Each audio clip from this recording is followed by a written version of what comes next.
ईद उल अजहा के पहले 2 दिन सैकड़ों मरीज गैस्ट्रो और हैजा में मुब्तला हो चुके हैं। म्यू अस्पताल में ईद के पहले 2 रोज में 200 से जायद मरीज लाए गए। जिन्ना अस्पताल में 150 से जायद मरीज रिपोर्ट हुए। जनरल अस्पताल में 100, सर्विसेज अस्पताल में 100 से जायद मरीज रिपोर्ट हुए। गंगाराम अस्पताल में गैस्ट्रो के 30 से जायद मरीज लाए गए। मियां मुंशी और कोट ख्वाजा सईद अस्पताल में भी दर्जनों मरीज रिपोर्ट हुए। मेडिकल स्टोर्स पर भी सैकड़ों मरीजों ने सेल्फ मेडिकेशन ली। इस हवाले से मजीद जान लेते हैं अजमत अवान से। जी अजमत, बताइएगा क्या सूरत हाल है अस्पतालों में? बिल्कुल, लाहौरिये जो हैं वो बसियारखोरी से बाज ना आए। ईद के जो पहले 2 रोज़ हैं, सैकड़ों मरीज जो हैं वो मैदे के इन्फेक्शन और डायरिया के साथ अस्पतालों की जो इमरजेंसी में जो है वो रिपोर्ट हुए, क्योंकि ईद उल अज़हा का मौका हो और ऐसे में जो लाहौरी हैं वो बसियारखोरी से बाज आ जाएं, ऐसा जो है वो मुमकिन नहीं है। और सबसे ज़्यादा जो मरीज़ हैं वो म्यू अस्पताल में देखे गए हैं।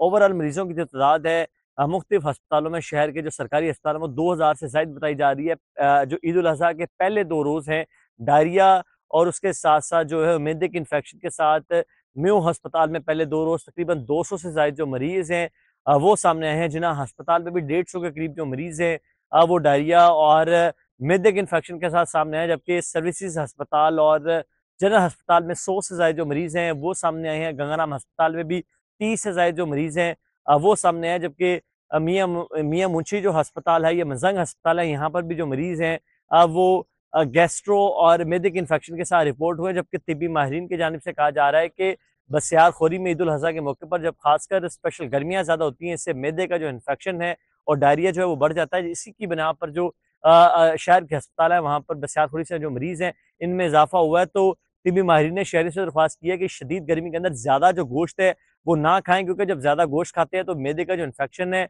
वो भी हो जाता है। इसलिए म्याना रवी के अंदर जो हम इन्फेक्शन खाएं, खासकर ऐसे अफराद जिसको मैदे का इन्फेक्शन हो या जिसके जो गुर्दे के बीमारी के अंदर मुब्तला हो, ऐसे अफराद को खासकर जो ख्याल रखना है। अगर वो ख्याल नहीं रखेंगे तो उनके जो गुर्दे का मसला है वो मजीद पेचीदा हो जाएगा। साथ साथ अगर आपका मैदे का इन्फेक्शन है उसमें भी जो है वो इजाफा हो जाएगा।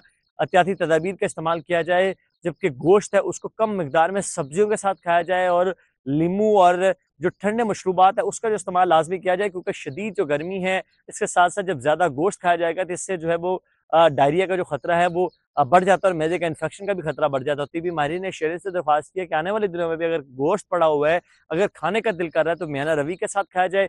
मुमकिन हो सके तो कम जो मकदार है उसको जो सब्जियों के साथ है वो इस्तेमाल किया जाए। लीमू का जो इस्तेमाल है वो जो इस्तेमाल है वो ज़्यादा किया जाए। साथ साथ जो है वो गर्म मशरूबात है बिल्कुल, इसका माहिरीन की इस्तेमाल भी जानिब बढ़ाया से जाए। शहरियों के लिए हिदायत भी जारी की जा रही है। बहुत शुक्रिया अजमत, हमारे साथ थे, आगाह कर रहे थे।